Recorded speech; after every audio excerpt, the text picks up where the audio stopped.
Alright, so I'm gonna do a demonstration of the sphere with charcoal.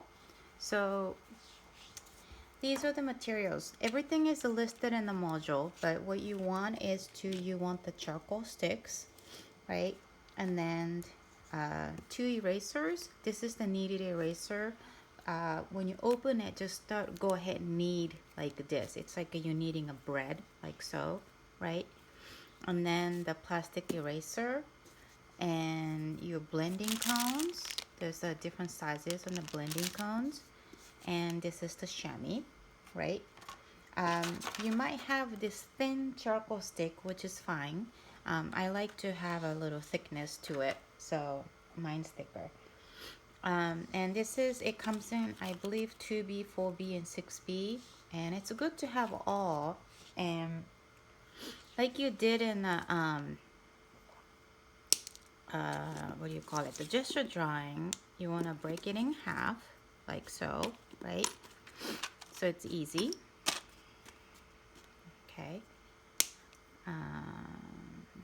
And you probably have like a favorites of like a value, maybe 6B is too soft or 2B is too hard. So you just kind of try to learn about the materials. So you have the image of the sphere, a perfectly lighted sphere on your module. And I'm going to do a very quick demo. I don't necessarily finish the piece, but you can at least start seeing it. Okay, so move this stuff, right? Okay, so you have this paper. I might just use the new paper so it's clean. Okay, all right, so you want to start with sort of gestural drawing. Remember, we've done the gesture drawing, right? And it really helps to actually get the proportion correct. It's difficult to draw the circle, perfect circle, but by doing this gestural movement, it sort of corrects by itself. So now I have a better sphere shape, like so. And it's okay to have it very, very soft. In fact, you don't want to have any thick outline, right? Because that makes your drawing very flat. And I'm looking at the drawing. I'm sorry, at the photograph, and I see the cat's shadow. So I have a very general sort of placement of it, right? And then knowing that I'm gonna move things around, fix things around, right? Okay. So this would be your gestural drawing part, right? And it actually really helps. Like I said, a proportion sort of kind of comes along when you do this one. Okay. Now, you don't want to make an outline, right? So this is good, but I still kind of want to soften. So I'll use the chamois and I'll sort of wipe it around it. And I can still see like a ghost image of the line. So this is good. And what you want to do is, I'm just going to use the side of the page because it's a little too hard in the corners. So I'm kind of making them a little bit softer, right? And what you want to do, even make this a little smaller. I'm kind of applying the shadow.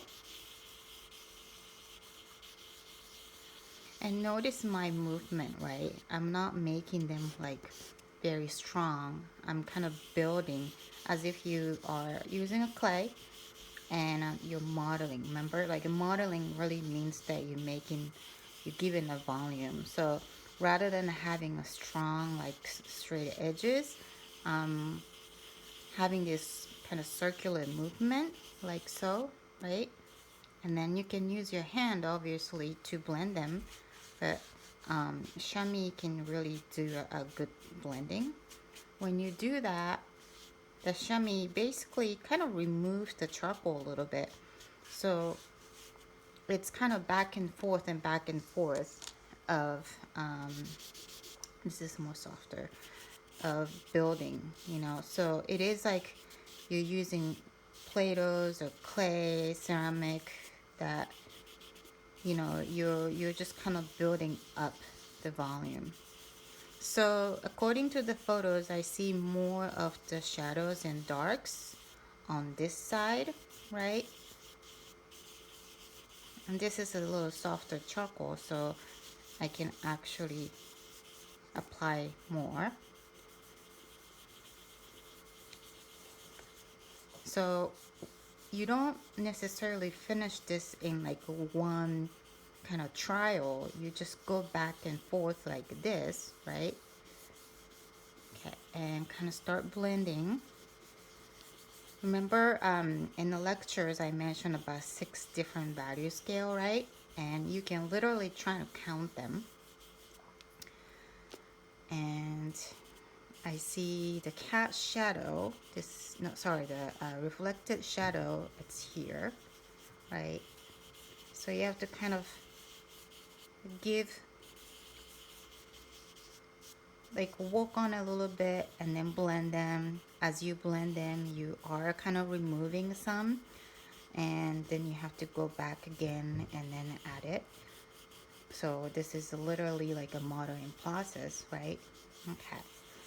And it's very difficult to define how light and how dark it is until you build up a little bit of like steps. So I would say my drawing has about 3 steps at least.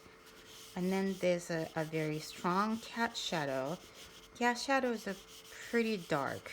In fact, it's probably the darkest within the 6 value. It all depends, but most of the time it is. And don't try to create this super dark shadow because it's very difficult to erase, right? So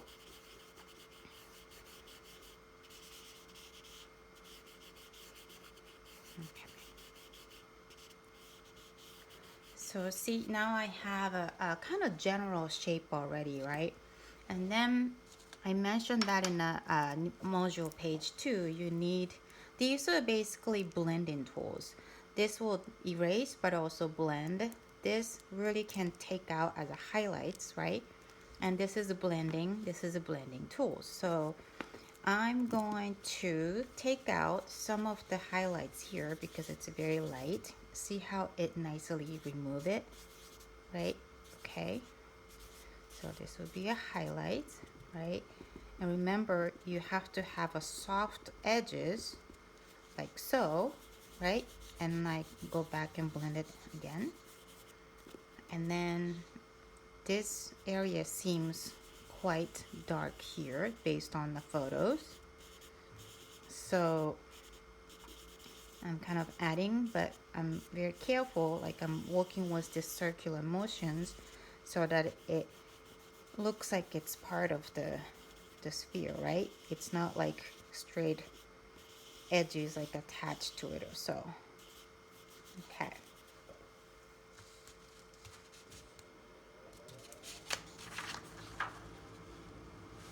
All right. So more darks up here, right? Okay, this looks pretty good, right? And lots of blending. Remember, you're trying to create the illusion, so it has to look very, very realistic and as if this sphere is in front of you that you can actually pick up. And that's what you want to do. Okay, so now I feel like I have a pretty basic shapes here and the form, and I'm gonna go back and really kind of start building and making shapes, kind of fixing the shape as well and looking at the proportion of it. Okay, and now I see more highlights here.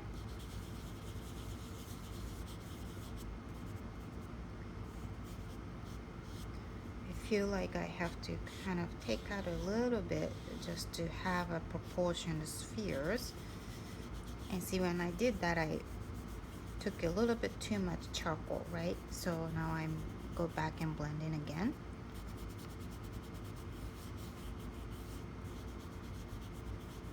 Okay, and oops, I'm gonna make it a little bit softer here. I'm looking at the same photo that I attached to your module and really emphasizing the shadows, the dark shadow, core of the shadow up here, right?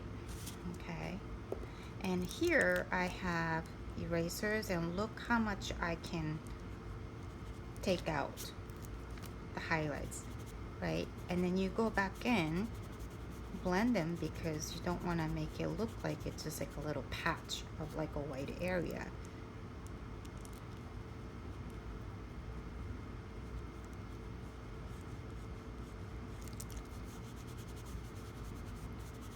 So this is the kind of repeating process of apply it, erase it, apply it, erase it, and it's just a kind of repetition of it. And now I want to clean the edges a little bit.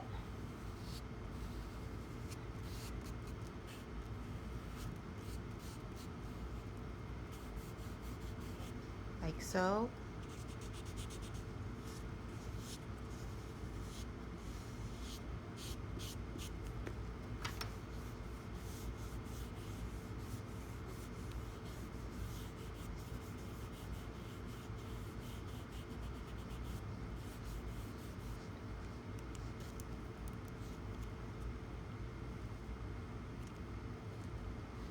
Remember I asked you to create the hard edges and soft edges, right? So you have to be very, very aware of that.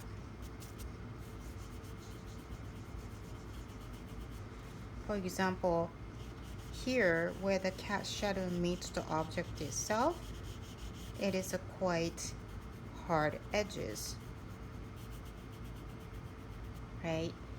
And if I may include the tabletop, like in a photograph, kind of looks like this, right?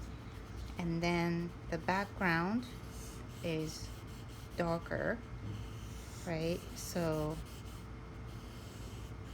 I'll have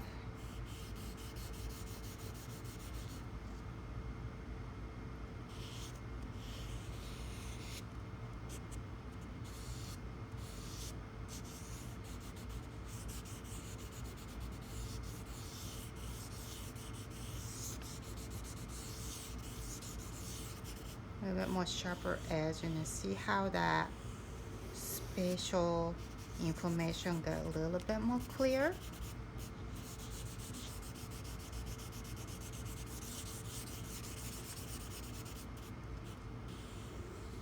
Right, so I'll go back, of course, and blend them because it looks like there's just too much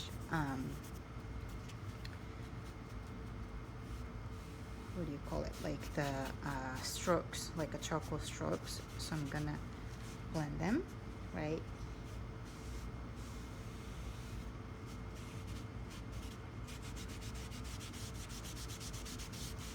And you can see how this chamois really kind of do a big blending, like so.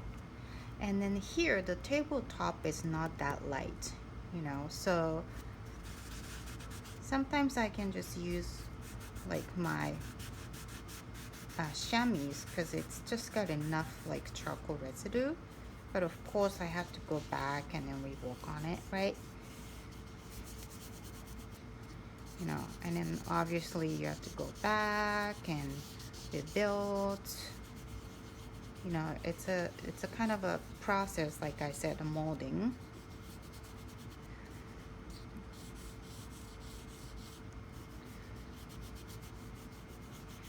So here you have to really kind of make sure that you have a different edges here. I can definitely raise more the value contrast between the cat shadow and table like this. Okay, so that's a little better. But now I realize that I think the sphere's edges are much darker. See how the values are relative? Like it changes because I apply the background so that now the inside of the sphere looks a little too light. So I have to go back and then we work on that.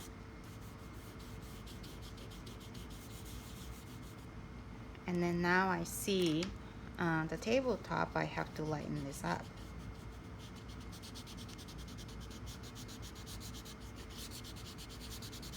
But as you can see, the tabletop, background, sphere, and cat shadow, I don't have the outline, right? I have edges of the value. And that's how you want to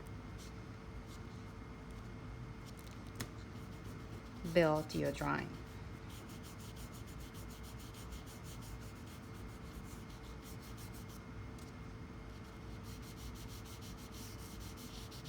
It also takes a long time because first thing is to really observe, and you have to understand how light, how dark you have to make. And like I said, determine the value, how dark and how light. You need to kind of build something up.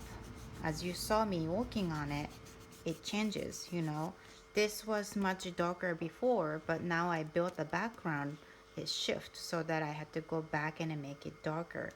So by looking at this photos, I still see the cat shadow is much darker. So I have to kind of build up more, but you don't do it in once. It also creates more convincing sense of illusion when you build up because it becomes a physical layer, you know.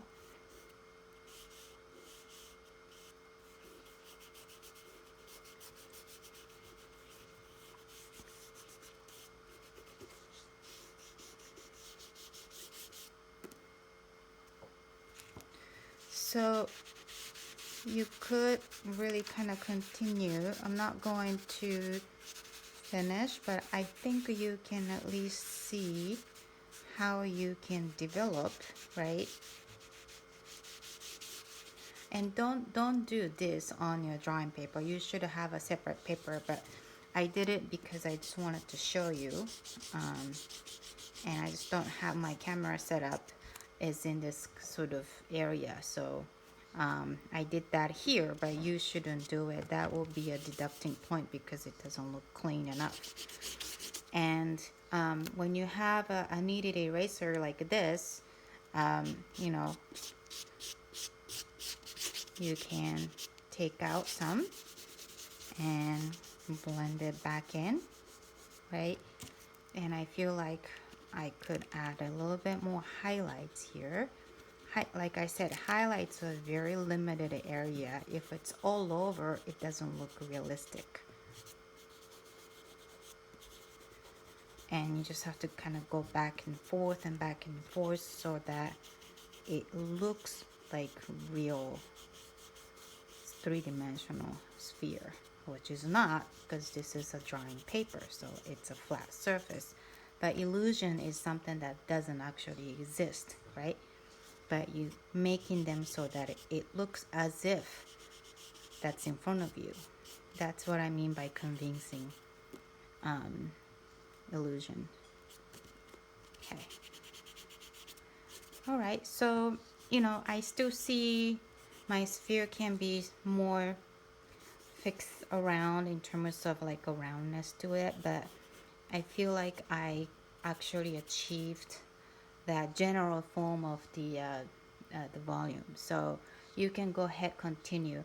Try to include and make it look like it's a finished drawing, as if you can frame it at the end. Okay, so this, if this is the end of your drawing, it won't be completed. It's still in a work in progress. I finished demo here, but you need to start working on it. Oh, one more thing. You could use the blending cone like this to really kind of get the edges blending like so. This will come in handy with the portrait, the next assignment, especially when we work with the eyelid and the very small details. This comes in handy, so you should have it, okay? All right,